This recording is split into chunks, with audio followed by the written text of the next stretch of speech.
नमस्कार, news for nation देख रहे हैं आप। मैं हूं आपके साथ रश्मि। बात करेंगे वीआईपी के प्रमुख मुकेश सहनी की।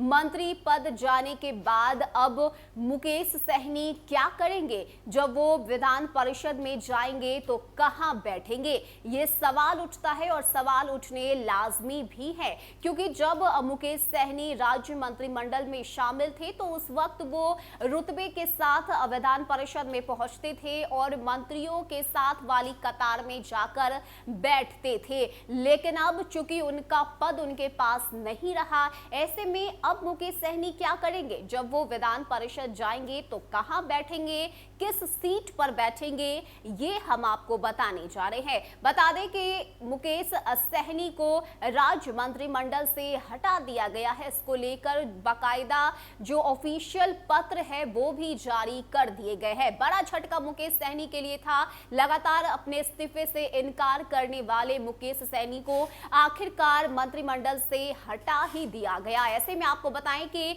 मंत्री पद जाने के बाद पहली बार मुकेश सहनी का वो ट्वीट भी सामने आया जिसमें उन्होंने सीएम नीतीश कुमार और साथ ही साथ एनडीए के तमाम सहयोगी दलों को शुक्रिया अदा किया उन्होंने, और ये बताया कि उन्हें बिहार के लिए काम करने का मौका मिला। इसके लिए वो तहे दिल से सीएम नीतीश कुमार और साथ ही एनडीए के तमाम सहयोगी दलों का शुक्रिया अदा करते हैं। लेकिन इस बीच सवाल तो ये उठता है कि आखिर मुकेश सहनी का अब अगला कदम क्या होने जा रहा है, और सबसे बड़ा सवाल ये कि विधान परिषद में अब मुकेश सहनी कहां बैठेंगे।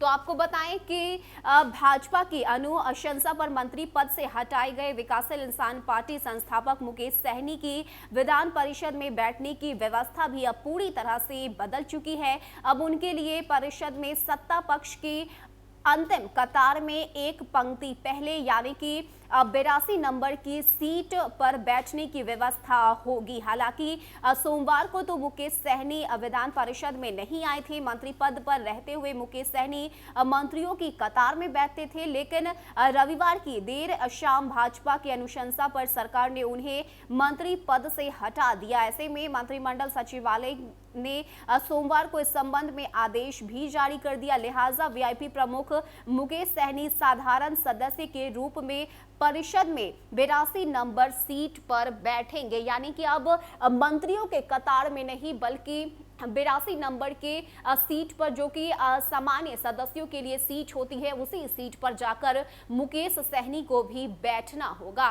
तो लगातार बीजेपी के खिलाफ मुकेश सहनी ने मोर्चा खोल दिया था। ना सिर्फ यूपी बल्कि बिहार में भी लगातार वो बीजेपी के खिलाफ ही बोल रहे थे, उनके कदम भी बीजेपी के खिलाफ ही उठ रहे थे, और यही वजह है कि बड़ी कार्रवाई बीजेपी की तरफ से की गई। बता दें कि गृह मंत्री अमित शाह से बातचीत होने के बाद, उनसे समझौता होने के बाद ही मुकेश सहनी को राज्य मंत्रिमंडल में शामिल करवाया गया था। भाजपा ने अपनी तरफ से मुकेश सहनी को अपने साथ किया था, लेकिन मुकेश सहनी के तेवर ने बीजेपी को नाराज कर दिया, क्योंकि यूपी में हमने वो तस्वीरें देखी कि किस तरह से सीएम योगी आदित्यनाथ के खिलाफ भी मुकेश सहनी लगातार बयानबाजी कर रहे थे, और यही वजह है कि उसी वक्त से बीजेपी मुकेश सहनी से काफी ज्यादा नाराज चल रही थी, कार्रवाई की बात कर रही थी, और आखिरकार ये कार्रवाई हो ही गई। और बीजेपी की तरफ से जो पत्र जारी किए गए, उस पत्र पर एक्शन लिए जाने के बाद पहले तो सीएम नीतीश कुमार ने